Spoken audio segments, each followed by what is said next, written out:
Nagain na ang Bureau of Customs ng reklamo laban sa isang opisyal nitong tumatanggap hindi umano ng suhol mula sa mga smuggler. Ang kay Customs Commissioner Nicanor Faeldon, nakatanggap siya ng affidavit mula sa 4 na individual na umaming nagbibigay ng bribe money sa naturang opisyal. May report si Sweden Velado.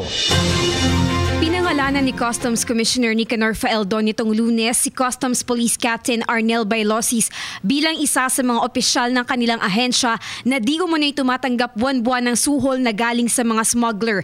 Ayon kay Faeldon, iniakyat na nila ang kaso ni Bailosis sa kagawaran ng hustisya para sa investigasyon.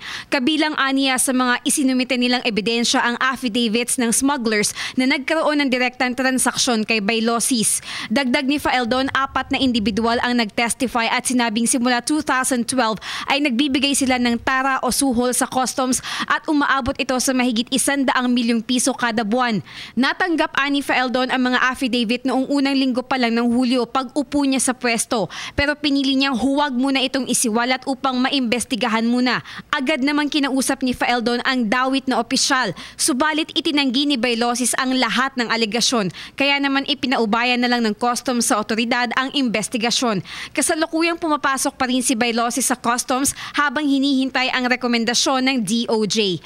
Para sa PTV News, Sweden Velado. Ako po si Cathy San Gabriel. Subscribe na sa PTV YouTube channel. I-click lang po ang subscribe button.